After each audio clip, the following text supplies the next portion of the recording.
Bagi bangsa Prancis yang pernah memerintah Republik Afrika Tengah, Kolonel Jean Bedel Bokassa, pada awalnya pasti mendapatkan kesan yang baik. Karenanya tidak butuh waktu lama bagi dia merebut kekuasaan di negaranya, yaitu pada tahun 1966. Dia ingin sekali menjadi lebih Prancis daripada bangsa Prancis sendiri. Dia sangat memuja De Gaulle dan Napoleon. Sehingga di ibu kota Bangui, dia berusaha membangun berbagai pusat seni, balet, dan kelompok-kelompok opera yang mempunyai ciri suatu kota provinsi yang bernuansa Prancis. Dia memberikan berbagai kemudahan pada perusahaan-perusahaan Prancis, memperbolehkan tentara Prancis membangun pangkalan militer. Dan beberapa kali dia mengundang Presiden Prancis Giscard d'Estaing ke tempat villa pribadinya, yang luasnya lebih dari separuh wilayah timur negeri itu. Dia juga sangat loyal memberi hadiah khususnya berlian, salah satu dari sedikit komoditi yang dihasilkan oleh negerinya yang kotor dan miskin. Pada tahun 1977, meskipun pihak Prancis pasti sudah mulai menduga bahwa pria kecil yang jelek dan kejam itu sudah mulai kehilangan kontak dengan realitas. Karena didorong oleh kebiasaannya yang terus-menerus menonton film tentang penobatan Ratu Inggris, dia telah memutuskan untuk menyamai pahlawannya Napoleon, dan memahkotai dirinya menjadi kaisar. Dia bahkan memerintahkan agar selusin narapidana di penjara Bangui dibebaskan dari penjara, dan diberi pelatihan serta bekal yang cukup.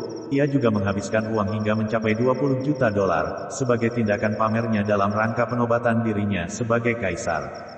Di antara orang-orang yang dengan senang hati menerima undangannya adalah para diplomat dan pengusaha Prancis, yang mana mereka disambut dengan limosin Mercedes baru yang diperoleh dengan cara kredit melalui pemerintah Prancis. Mereka menghadiri penobatan Bokassa sebagai kaisar-kaisaran yang konyol.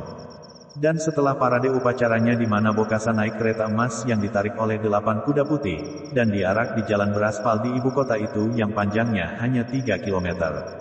Mereka berkumpul di istananya untuk berpesta, tanpa menyadari bahwa beberapa dari antara hidangan yang disajikan kepada mereka dengan porselen yang dipesan khusus itu, adalah bekas dari abu para tahanan di penjara Bangui. Pihak Prancis masih perlu waktu 2 tahun untuk bergerak menentang Bokassa, yang pada saat itu sudah gila. Dia juga menjadi semakin terobsesi dengan fashion Prancisnya. Sebagai contoh, berdasarkan fakta bahwa anak-anak Bangui yang bertelanjang kaki itu, di mana saat pelajar SMU tidak memiliki seragam bergaya Prancis yang beradab, maka dia memenjarakan mereka, kemudian memukuli mereka satu demi satu hingga tewas saat mereka tidak mampu berpenampilan dengan pakaian ala Prancis pada inspeksi seragam.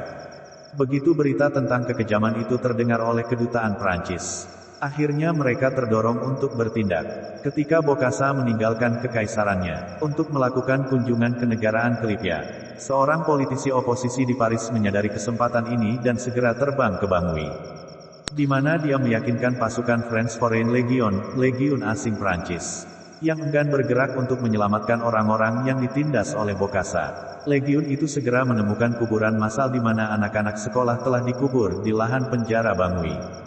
Tulang belulang 30 anak lainnya ditemukan di dasar sebuah kolam renang di istana Bokassa. Mereka sudah dijadikan santapan untuk 4 buaya peliharaannya. Di dapur istana masih tersisa hidangan yang bahan dasarnya adalah selusin korban lain, yang menjadi menu sang kaisar pada hari sebelum keberangkatannya. Tempat pelarian Bokassa yang pertama adalah Pantai Gading di Afrika Timur. Akan tetapi tidak lama kemudian, dia terlihat di sebuah villa mewah bergaya Prancis di daerah pinggiran kota bernuansa Paris, di mana dia memulai karir barunya sebagai pemasok seragam safari.